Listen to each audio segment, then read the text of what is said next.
Mes parents ont organisé une fête pour mes 18 ans. Du moins, c'est ce qu'ils m'avaient dit. Le jardin était magnifique, illuminé de guirlandes lumineuses, et les gens riaient en tenant des flûtes de champagne. Je me sentais heureuse, pendant une minute j'ai eu l'impression qu'ils me voyaient enfin. Puis un homme que je ne connaissais pas est monté au micro, acclamant la fille de l'anniversaire, a-t-il crié. Je me suis avancé en souriant, mais il ne me regardait pas, il regardait ma sœur Evelyn. Fait-on encore les 18 ans d'Evelyne? Mon estomac s'est noué. Tout le monde l'a acclamé. Ma mère, Laura, a attrapé mon bras. J'ai regardé l'énorme gâteau sur la table, il n'y avait pas écrit Méline, pas mon nom. Ma mère m'a vu la regarder, elle s'est penchée et a murmuré, « Ne monte pas, ma chérie, ça ne ferait que confondre les gens. » C'est la soirée d'Evelyne. C'était mon 18e anniversaire. J'ai regardé le visage de ma mère, ma sœur envoyant des baisers à la foule, mon père, David, levant son verre à sa fille préférée. J'ai posé mon propre verre sur la table, j'ai enlevé mes chaussures et je suis parti pieds nus sur l'herbe, sans me retourner. Cette nuit-là, les mots de ma mère résonnaient, ça ne ferait que confondre les gens. Ces mots n'étaient pas nouveaux, toute ma vie avait été construite pour ne pas déranger, mon rôle était simple, être en arrière-plan pour ma sœur Evelyn. Evelyn n'était pas une personne discrète, elle était paillette et bruit. Notre maison était un sanctuaire pour elle. Mon père avait construit un mur spécial dans le salon pour les trophées d'Evelyne, commencé avec le ballet à 5 ans. Elle avait gagné un petit trophée en plastique de première place. Mon père le posait sur l'étagère comme si elle avait remporté une médaille olympique, c'est mon étoile brillante, disait-il en la photographiant à côté. J'avais 7 ans, j'étais dans la même classe de ballet, je n'aimais pas être sur scène, je préférais dessiner les costumes. J'ai dessiné Evelyne en tutu et je l'ai donnée à mon père. Il l'a à peine regardé, c'est joli, m'a dit, regarde, Evelyne a gagné. Mon dessin a été mis dans un tiroir, son trophée sur le mur. À 12 ans, c'était le cheerleading, la maison remplie de pompons bleus et argentés, le bruit de ses entraînements devenant notre fond sonore, « Allez les tigres !» criait-elle en cuisine, et mon père admiratif, « N'est-elle pas incroyable ?» Moi, j'étais toujours dans ma chambre, dessinant des maisons et des pièces où je voudrais vivre, grandes fenêtres, lumière, espace pour respirer. Notre maison était tellement remplie d'elle qu'il ne restait aucune place pour moi. Chaque vendredi soir, c'était match de foot, mon père avec son appareil photo coûteux, prenant des centaines de photos d'Evelyne sautant, souriant, portée en l'air. Moi, assise sur les gradins métalliques froids à côté de ma mère, « Tu as froid, ma chérie ?»« Non, ça va. »« Tu es si stable », disait-elle en tapotant mon genou avant de retourner regarder Evelyn. Stable? C'était mon mot. Evelyn était l'étoile, moi, la stable. Être stable signifiait être silencieuse, ne rien demander, avoir de bonnes notes pour ne pas les inquiéter, ne pas avoir besoin de grand-chose. Ma mère répétait à ses amis, « Oh, Evelyn est tout feu et passion, heureusement que Méline est si stable. » Il ne se préoccupait jamais de moi, ne pensait jamais à moi. À 16 ans, lors du choix des cours pour l'année suivante, j'ai montré mon formulaire à mon père pendant le dîner, il regardait son ordinateur en éditant les photos du cheerleading d'Evelyn. « David, regarde le formulaire de Méline, » dit ma mère. Il soupira, m'interrompant, « Dessin technique, c'est des hobbies. Toi, tu es intelligente, tu devrais prendre économie avancée. Sois pratique. » J'aime l'art, dis-je timidement. Être bon en art ne paye pas les factures, répondit-il, juste un fait, Evelyn a le talent de la performance, toi, le cerveau pour les affaires, chacun son rôle, moi, être pratique, stable. Evelyn était au même dîner, en train de texter, ayant échoué en algèbre, 3 professeurs particuliers embauchés, ma mère expliquant que son cerveau est créatif, pas académique comme le mien. Moi, j'avais des A, on n'a jamais à s'inquiéter pour toi, disait mon père en voyant mon bulletin. Mon bulletin sur le frigo, derrière le planning d'Evelyn. Ma seule chose à moi était un dessin, fait à 12 ans, une pièce avec une grande fenêtre, soleil sur le parquet, une chaise, une petite table, une plante verte. Vide mais plein de lumière et de paix. Je l'aimais, je l'ai accroché dans ma chambre. À 15 ans, Evelyne et ses amis l'ont trouvé ennuyeux, l'ont déchiré, riant dans le couloir. Je l'ai recollé soigneusement et mis dans mon portefeuille pour 3 ans, toujours là le soir de mes 18 ans. Ce dessin était ma promesse, un jour, je construirais cette pièce pour moi. Marcher pieds nus ce soir-là n'était pas fuir, mais avancer vers cette pièce. L'herbe fraîche sur mes pieds, seule chose réelle, musique derrière moi, MC riant, mon père levant son verre pour Evelyn. Personne ne m'a suivi. J'ai passé le portillon, laissant claquer le métal. La maison vide, la fête dehors. Cuisine pleine de plats et sur le comptoir, un petit gâteau blanc du supermarché avec un 18 en plastique, mon gâteau en second plan. Je l'ai regardé, mais je suis passé et suis allé dans ma chambre, au fond de la maison, celle de la stable, petite, calme, fenêtre donnant sur le climatiseur. J'ai pris mon sac à dos, j'avais un plan, j'avais toujours un plan, travailler 15 heures par semaine à la bibliothèque, économiser la moitié pour l'université, l'autre moitié pour moi, $2300, en cash dans une boîte à chaussures au fond du placard. J'ai mis tout l'argent dans une enveloppe au fond de mon sac, pris 3 t-shirts, 2 jeans, chaussettes et sous-vêtements, mon carnet de croquis, une boîte de crayons et mes meilleures baskets. J'ai vérifié mon portefeuille, ma carte d'identité, le dessin plié et scotché de la pièce ensoleillée. J'étais prête. Je n'ai rien pris d'autre. Je ne voulais rien de tout ça. Je ne voulais pas des souvenirs. Je ne voulais pas les vêtements de la fille stable. Je ne voulais pas de la fille qui n'avait besoin de rien. Je suis sorti par la porte d'entrée. Je l'ai verrouillée derrière moi. Une habitude. J'entendais encore la fête. Il chantait. Il chantait encore, joyeux anniversaire, à Evelyn le jour de mon anniversaire. J'ai commencé à marcher. J'ai marché 2 miles jusqu'à la gare routière. L'asphalte était encore chaud après la journée. La gare était lumineuse et sentait le javelisant et le café rance. Quelques personnes dormaient sur les chaises en plastique dur. Je suis allé au guichet. Une femme aux yeux fatigués m'a regardé. « Où allez-vous » demanda-t-elle. « Quel est le prochain bus qui part » demandai-je. « Vers le nord » tapotait-elle sur son clavier. Clac, clac, clac. Le Greyhound part dans 45 minutes pour New York. Allez simple, dis-je. Allez simple ? Oui, s'il vous plaît. Ce sera $189. Je lui ai donné l'argent. Elle m'a remis le billet. Je me suis assise sur une des chaises en plastique, mon sac à dos sur les genoux. J'ai attendu. Mon téléphone a vibré dans ma poche. Je l'ai sorti. C'était un message de ma mère. « Où es-tu, chérie ?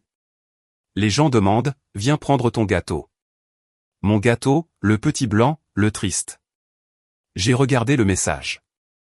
Je n'ai rien ressenti. Ni colère, ni tristesse, juste le vide. J'ai tapé un mot en réponse, non.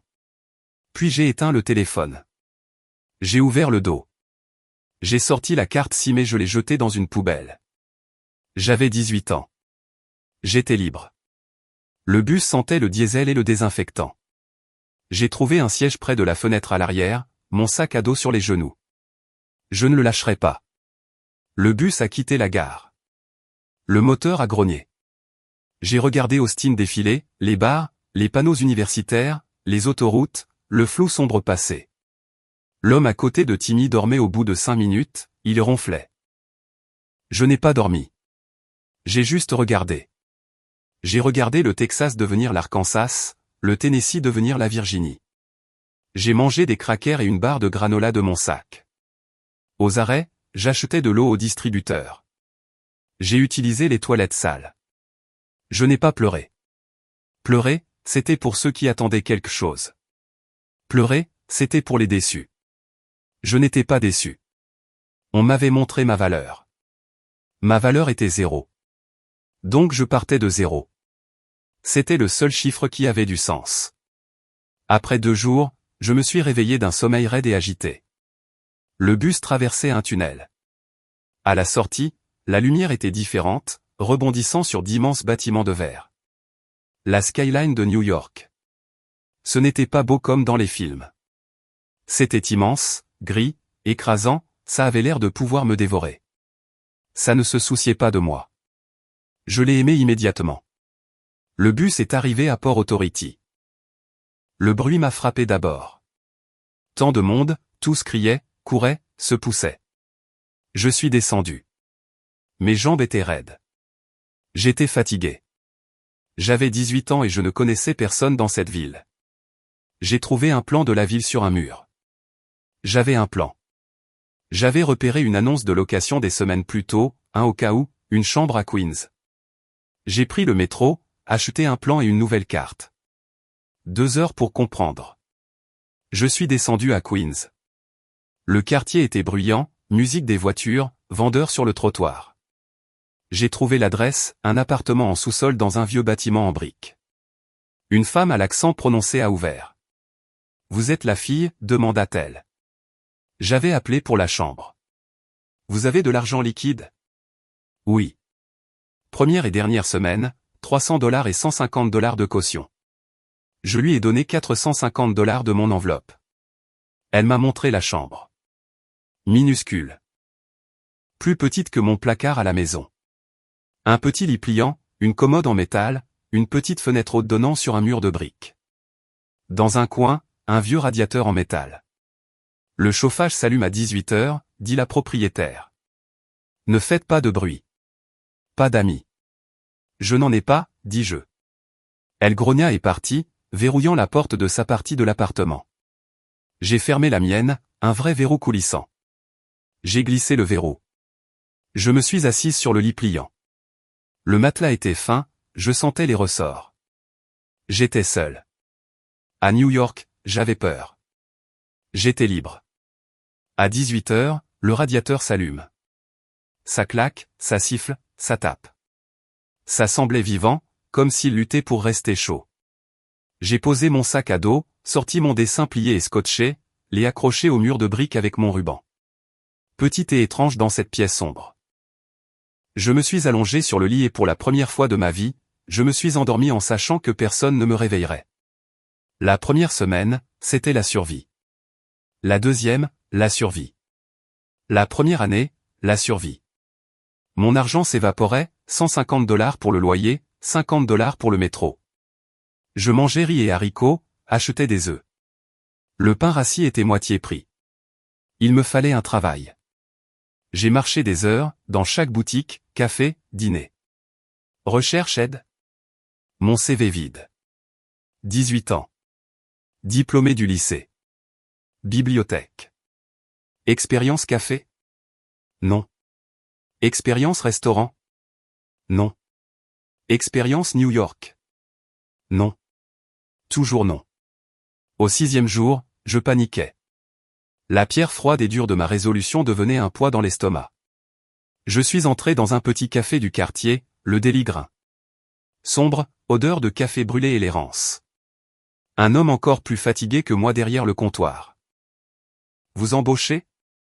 Vous pouvez laver la vaisselle? Oui. Être là à 6 heures du matin? Oui. Demain, 6 heures. Pas en retard. Salaire minimum en espèces à la fin de la semaine. Merci. Mon premier emploi. Ma vie est devenue un rythme dur et simple. Réveil 4h30, pièce froide et sombre, métro. Silencieux, juste moi et d'autres travailleurs fatigués. Entre 6h et 14h, café. Au début, juste laver la vaisselle. Mains toujours mouillées, peau fissurée et sanglante. Odeur de lait aigre et marque de café dans les vêtements, jamais parti. Un mois plus tard, l'autre fille démissionne. Le patron m'apprend la caisse, petit café noir, grand latte soja sans mousse, double espresso à emporter. Les gens impolis, pressés, ne me voyaient pas. Juste des mains servant le café. Familière. J'ai appris à faire mousser le lait, les petits cœurs de mousse. J'étais doué. Je détestais ça. Épuisé, pieds et dos en douleur. Muffin restant au déjeuner, café noir pour rester éveillé. Chaque vendredi, S me donnait une enveloppe, $350, 150 pour le loyer, 50 pour le métro, 50 pour la nourriture, 100 à économiser. Nouvelle boîte à chaussures sous mon lit pliant. 14 heures, je quittais le café, couverte de vapeur et de café. Bibliothèque publique de New York. Belle, calme, gratuite, chaude. Carte de bibliothèque, première idée à ma nouvelle adresse. Ordinateur, cours de design en ligne bon marché, fondamentaux de l'architecture intérieure, dessin de base, théorie des couleurs. Payé avec l'argent de la boîte à chaussures.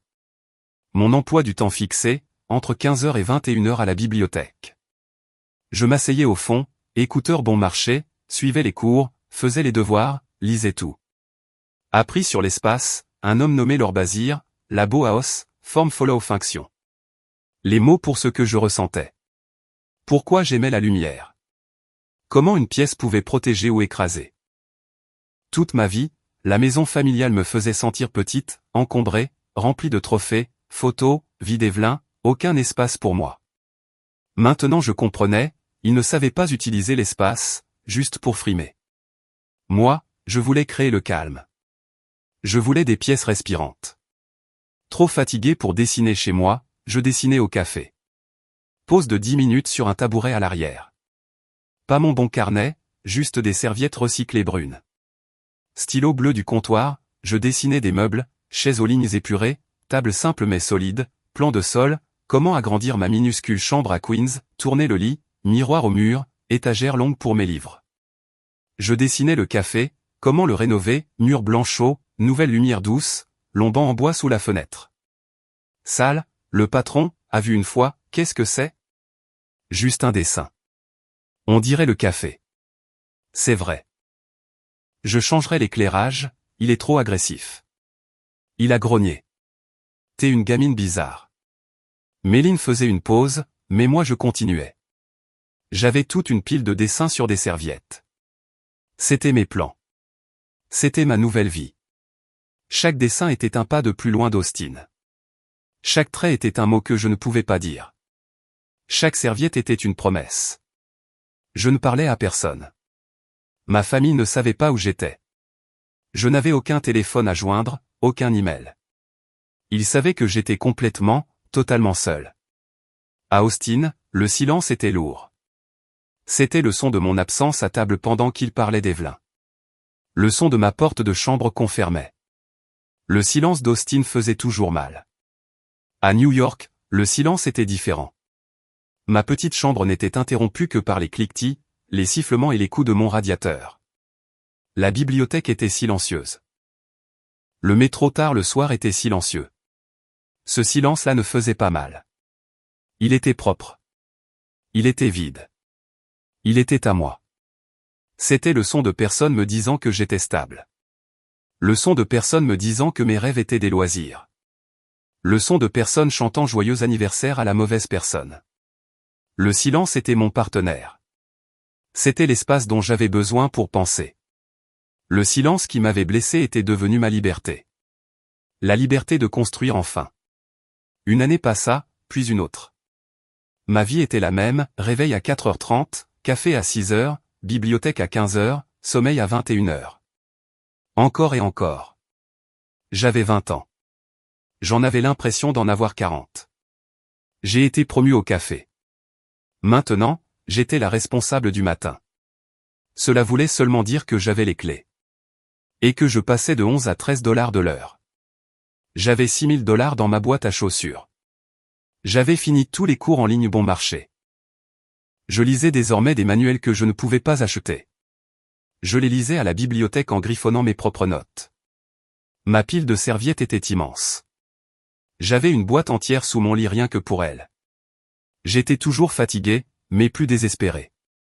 J'attendais. Je ne savais juste pas quoi. C'est arrivé un mardi, un matin froid et pluvieux de novembre. Le café était bondé. Le rush de 8 heures. Tout le monde était trempé et grognon. Une femme est entrée. Pas une habituée. Je connaissais tous les habitués. Elle était plus âgée, peut-être la soixantaine. Elle avait des cheveux gris courts et nets. Elle portait un manteau noir simple mais parfait. Il avait l'air cher, comme s'il n'avait jamais vu la pluie. Elle portait des lunettes rondes à monture noire. Elle a commandé un petit café noir. Je le lui ai donné. Elle a payé, mais n'est pas partie. Le café était plein. Elle est restée debout avec son gobelet, à regarder. Je sentais son regard sur moi. J'étais occupé. Rapide.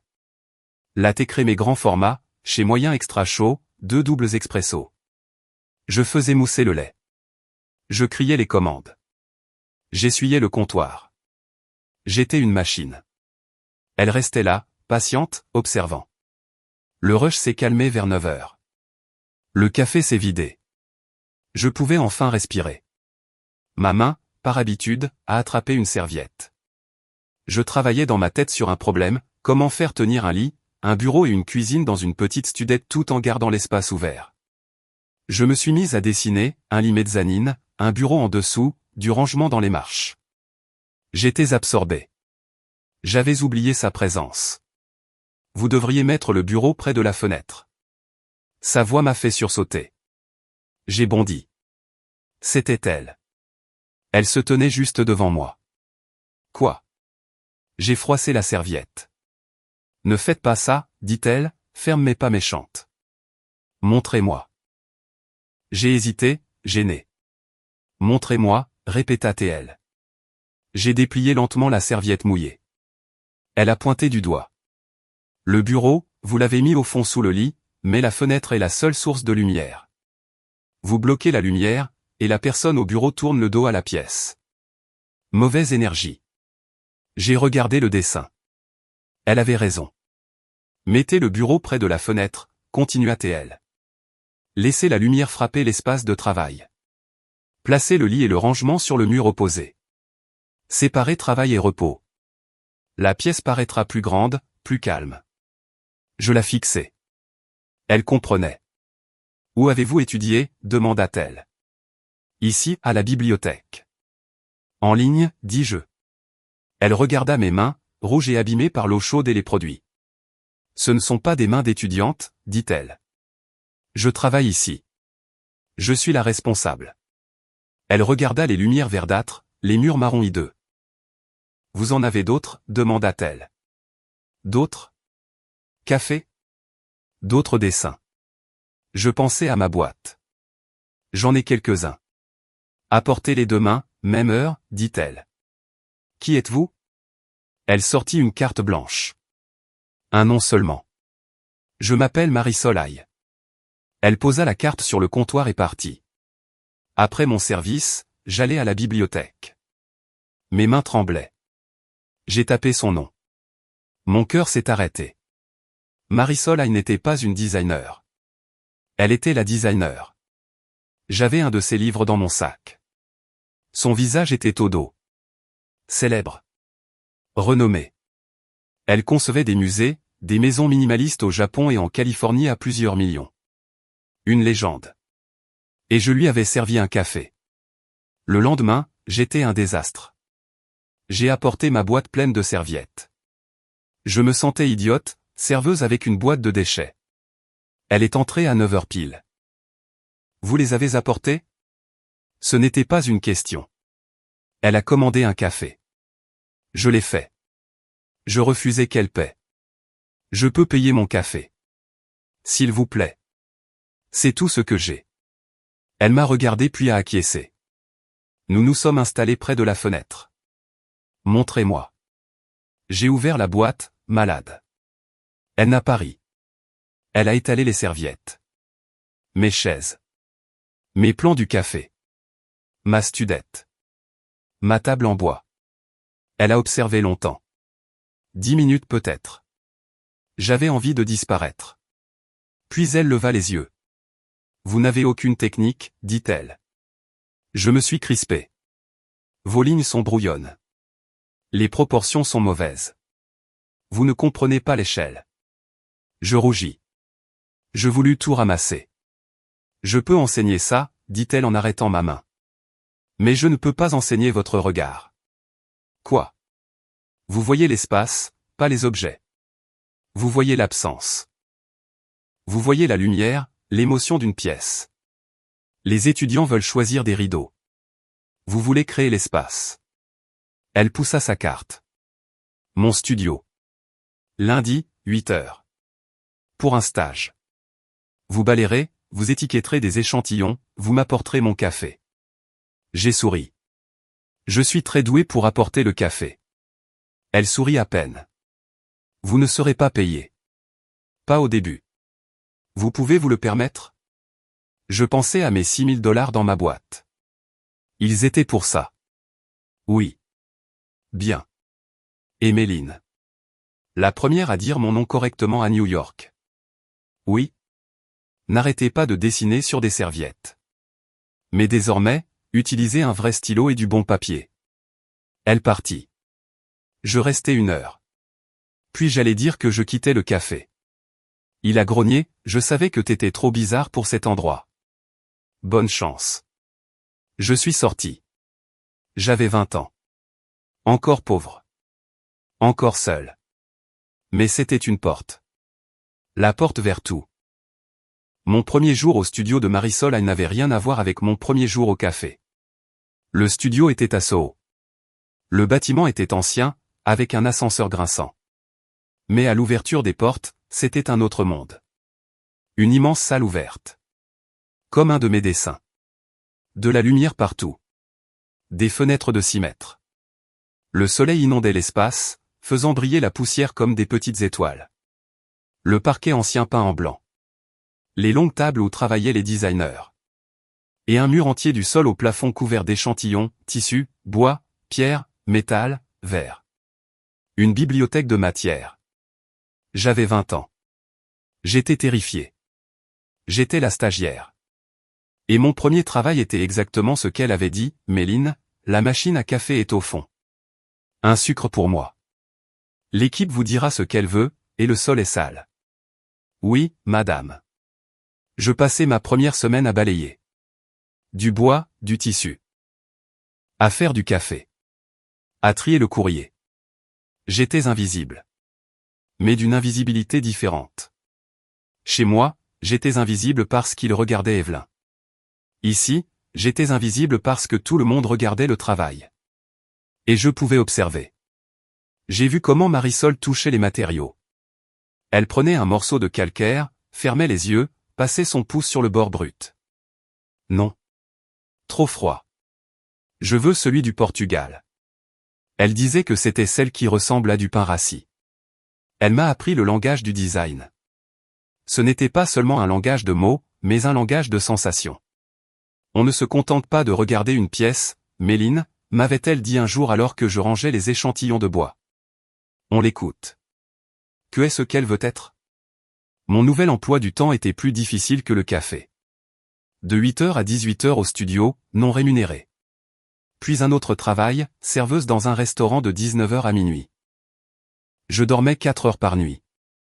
Je vivais sur mes économies. Mes $6 000 disparaissaient, mais je m'en moquais. Je ne faisais pas que survivre, j'apprenais. Après 3 mois, Marisol m'a trouvé dans la salle des échantillons à 19h. J'étais censé être au restaurant. Tu es encore là, a-t-elle dit. J'organise les linges, Marisol, et je répondus. Ils étaient rangés par couleur. C'est faux. Ils doivent être classés par poids, par texture. J'ai levé 2 morceaux de tissu blanc. Celui-ci, et je dis, c'est du lin. Froid et net. Pour une pièce qui doit être propre. L'autre était un mélange laine-cachemire. Doux. Pour une pièce qui doit se sentir en sécurité, comme une étreinte. Marisol m'a regardé. Tu dors encore dans cette boîte dans le Queens? Oui. Tu travailles encore dans ce restaurant? Oui. Elle a hoché la tête. N'y va pas ce soir. Rentre dormir. Dès demain, tu es mon assistante. Tu seras payée. Ce ne sera pas beaucoup, mais tu pourras quitter le restaurant. Oui, madame, et je murmurai, le visage engourdi. Bien. Maintenant finis les linges. Ton système est meilleur. Les 3 années suivantes furent ma véritable éducation. Je ne me reconstruisais pas seulement, on me reconstruisait. Marisol était mon mentor. Exigeante, dure, la personne la plus honnête que j'ai jamais rencontrée. Non, disait-elle en barrant mes dessins d'un trait de feutre rouge, ceci est une copie. C'est ce que tu as vu dans un magazine. Où es-tu? Je ne te vois pas là-dedans. J'ai appris que le design était une forme de survie. Chaque projet était un fragment brisé de moi que j'avais le droit de réparer. Une cliente voulait une chambre de bébé. Je me suis souvenu de ma petite chambre sombre. Je me suis souvenu de celle d'Evelyn, rose criard, proclamant « Regardez-moi ».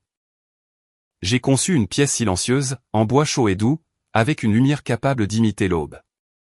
Une pièce qui ressemblait à un murmure. C'est une pièce pour une personne, et je expliquais, pas seulement pour un bébé. Marisol a approuvé. Une autre cliente voulait un salon, grand et formel. Je me suis souvenu du salon de ma famille, un hôtel pour Evelyn. Des chaises rigides, jamais utilisées. Une pièce faite pour paraître, pas pour vivre. J'ai conçu une pièce où la cheminée était le centre, pas la télévision. Des canapés se faisant face. Une pièce qui invitait à parler. C'est une pièce pour la connexion, et je dis. La cliente a pleuré en voyant le projet. J'avais 23 ans. Je n'étais plus l'assistante de Marisol, j'étais designer junior. J'avais mes propres projets, mes propres clients, mon propre appartement, un petit studio à Brooklyn, avec une immense fenêtre. J'ai acheté un vrai lit, une plante verte, un bureau simple. J'avais enfin ma pièce baignée de lumière. Un soir, Marisol et moi étions les dernières au studio. Il était tard. Nous buvions du thé. Tu auras 24 ans le mois prochain, Méline, dit-elle. Oui. Il est temps. Temps pourquoi? Elle m'a regardé, ses yeux doux derrière ses lunettes rondes. Les clients appellent le studio. Ils ne demandent pas pour moi. Ils demandent la fille silencieuse. Ils demandent Méline Pierce. J'ai reposé ma tasse. Je ne te demande pas de partir, a-t-elle dit. Je te dis de partir. Tu as une voix. Mon studio est ma voix. Il est temps que tu construises la tienne. Je ne sais pas comment. C'était l'ancienne peur. Si, tu sais. Tu le sais depuis tes 12 ans. Il te fallait juste les outils. Elle a ouvert un tiroir et en a sorti une carte de visite vierge. Comment vas-tu l'appeler? J'ai pensé au vacarme de ma vieille vie, à l'été bruyant d'Evelyn. Je n'étais pas cela. J'étais l'opposé, la saison du changement, de la chaleur, du calme. Automne, et je dis. Automne Nadlier. Marisol a souri. Bien. Ce sera 50% de l'entreprise. Quoi? Je suis ta première investisseuse. Je ne te laisserai pas échouer. Maintenant, va. Tu as du travail. J'ai lancé mon propre studio. Automne Nadlier. J'avais 24 ans. Ça a commencé petit. Juste moi. Mon studio était le bureau de mon appartement de Brooklyn. Mes premiers clients étaient des amis de Marisol, des gens qui lui faisaient confiance, et elle me faisait confiance. Je ne concevais pas de grandes maisons. Je créais de petits espaces. Des appartements pour des gens fatigués du bruit de la ville. Des pièces calmes. Des espaces pour respirer. Ma philosophie était simple, votre maison ne doit pas être un endroit pour montrer votre vie, mais un endroit pour la vivre. Mon travail était silencieux, minimaliste, mais chaleureux. Du bois, du lin, de la lumière. Jamais une télé comme centre. J'étais heureuse.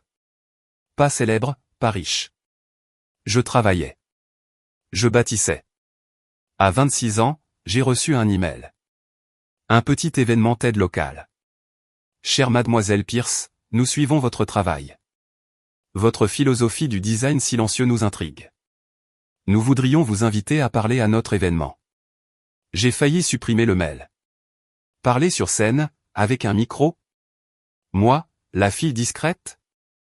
Je suis allé voir Marisol, comme chaque semaine pour le thé. Je ne peux pas, et je dis. Je suis designer, pas oratrice. Que dirais-je? Elle m'a regardé. Tu parles depuis des années, Méline. Ton travail est ta voix.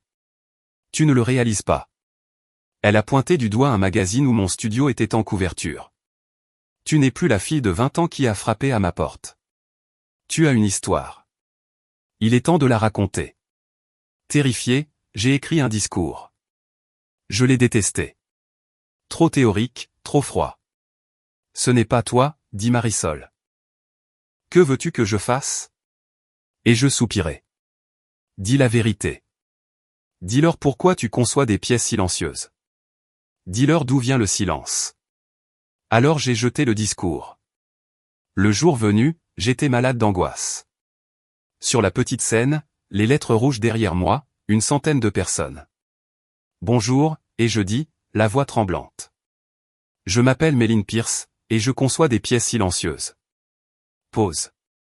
Respiration. J'ai grandi dans une maison très bruyante.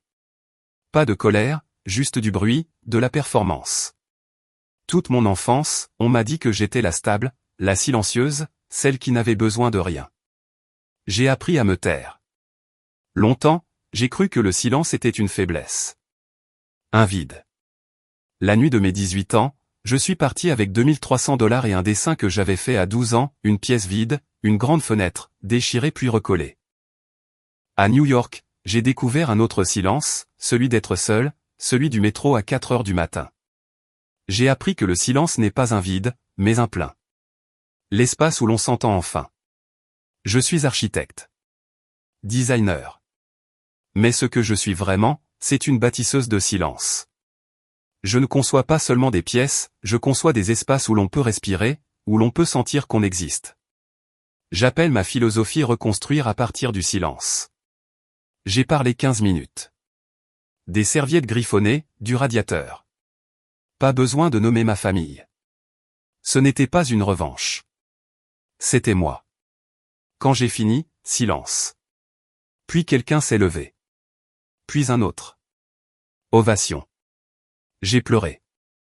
La vidéo a été mise en ligne, Mélin Pierce, Rebuilding from Silence. Je pensais atteindre 1000 vues. Le premier jour, 5000. Puis un grand blog de design l'a trouvé. 100 000. En une semaine, 1 million. En un mois, 5 millions. Ma boîte mail a explosé. Des messages du monde entier, moi aussi, j'étais la silencieuse. Je me reconstruis aussi. Votre histoire est la mienne. Mon petit studio fut inondé de demandes. Pas seulement pour mes projets, pour mon histoire. J'avais 27 ans. J'ai dû embaucher 3 personnes. Je n'étais plus seulement designer, j'étais une voix. J'étais dans mon nouveau studio à Soho, près de celui de Marisol. Mon assistant, Lucas, est entré, nerveux. Méline. Tu as un message sur le téléphone du studio. On ne l'utilise pas pour les textos. Qui? Il m'a tendu l'appareil. Je crois que tu devrais voir.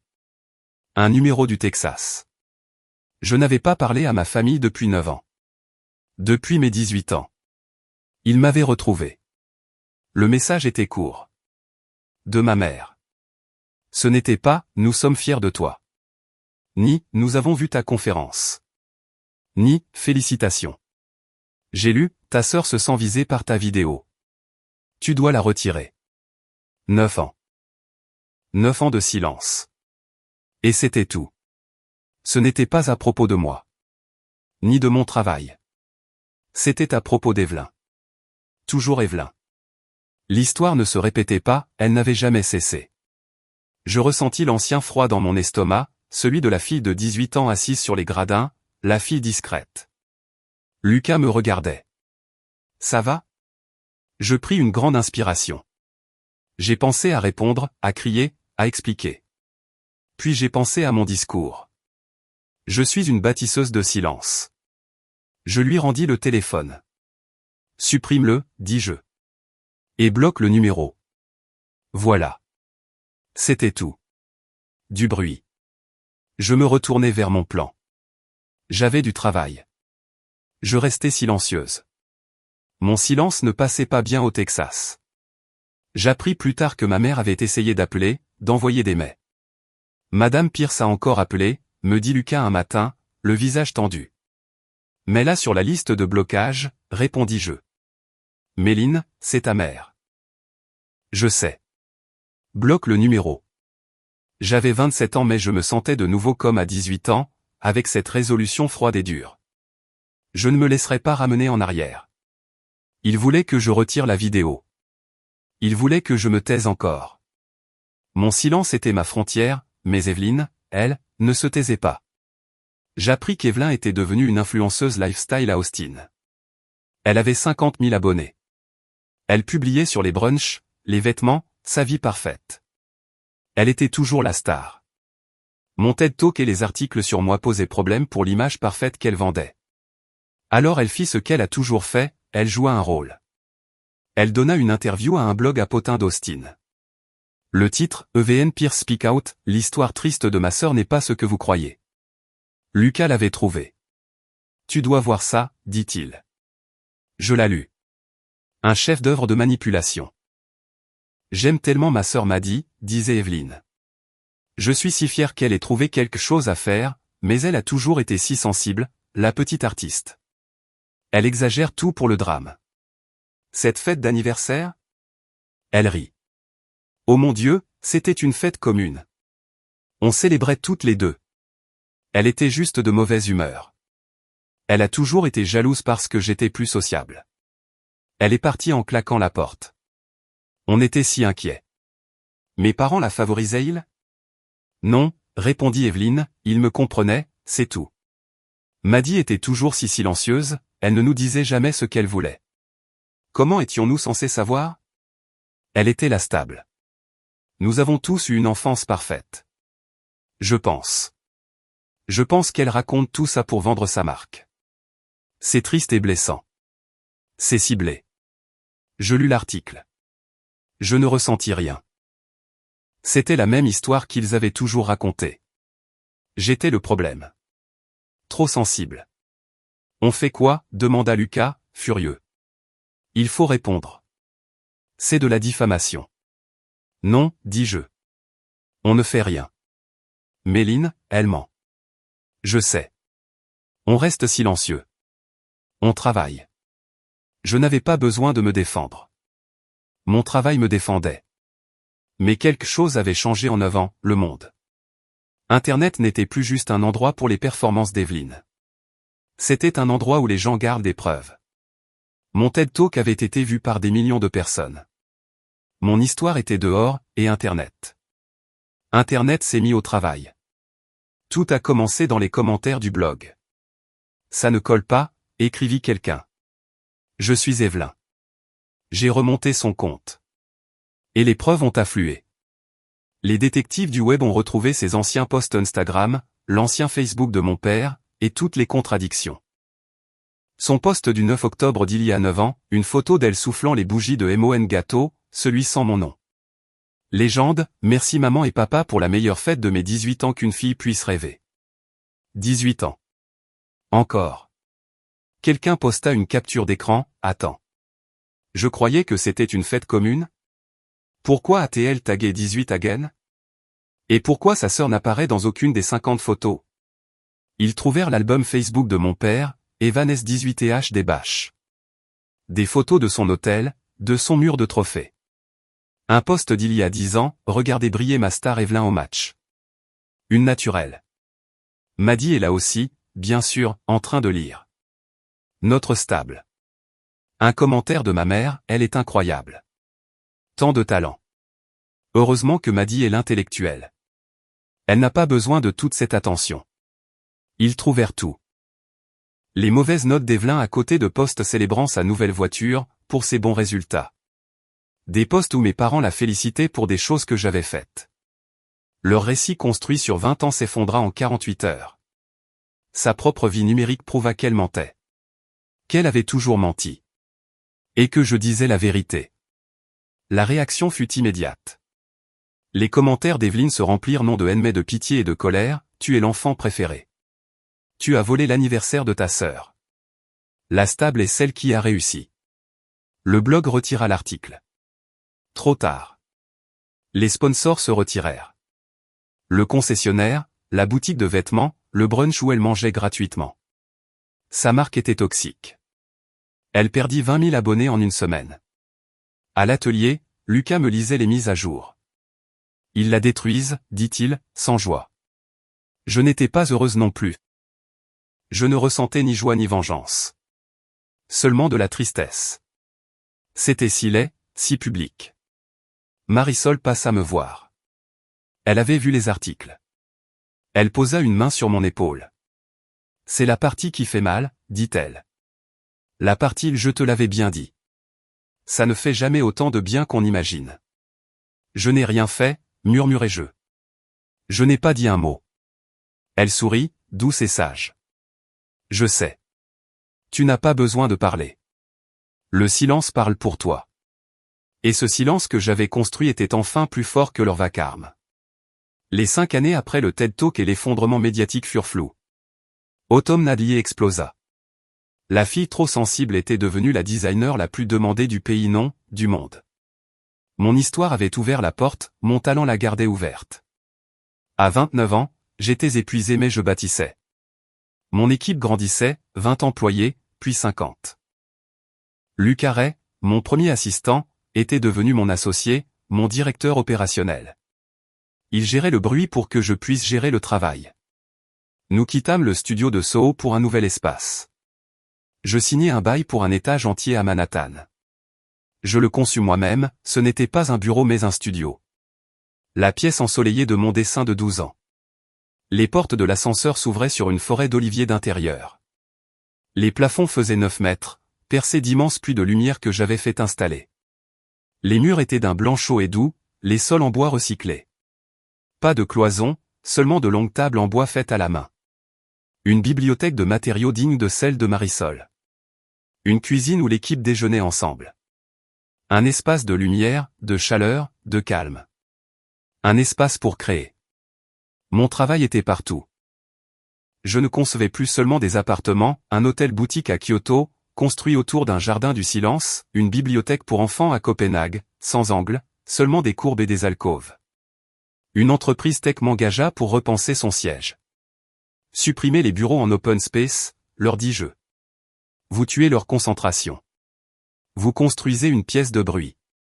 Je leur créai des pods de concentration et des zones vertes de décompression. La productivité grimpa de 30%. J'étais Méline Pierce. Mon nom signifiait quelque chose, qualité, paix. L'argent afflua, trop vite. Mon comptable dit que j'étais une marque mondiale. Je portais toujours mes pulls noirs simples. Je vivais encore longtemps dans mon studio de Brooklyn. Puis je la trouvai, une pantouse à 10 millions de dollars. Pas ce que ma famille aurait acheté. Pas doré, pas en marbre. Pas ostentatoire. Une boîte de verre dans le ciel, avec vue à 360 degrés sur la ville. Vide. Brut. Du béton, du verre et de la lumière. Je l'achetai. Je passai un an à la concevoir, mon seul projet. Le bois le plus doux. La pierre non polie, chaleureuse. Mon vieux dessin scotché, je le fis encadrer et le poser dans mon nouveau bureau. Le jour de mon emménagement, il n'y avait pas de meubles. Juste moi. La fille qui avait quitté Austin pieds nus avec 2300 $. Celle qui lavait des assiettes. Qui dormait sur un lit de camp. Qui n'avait pas besoin de grand-chose. Et maintenant elle se tenait dans un pantouse à 10 millions. J'avais 29 ans. Je regardais la ville en contrebas. C'était silencieux ici. J'enlevai mes chaussures. Je me tins pieds nus sur le sol chaud. La lumière entrait à flot. Je fermai les yeux. Ce n'était pas une vengeance. La vengeance est bruyante. Elle parle d'eux. Ceci. C'était la paix. Ça parlait de moi. C'était la pièce que j'avais bâtie toute ma vie. La fille partie pieds nus tenait maintenant les clés de tout. Et tout avait été construit à partir du silence qu'il m'avait donné. La pièce était pleine. Non pas d'objets, mais de paix. J'ai 29 ans. Ma vie est calme. Elle est pleine.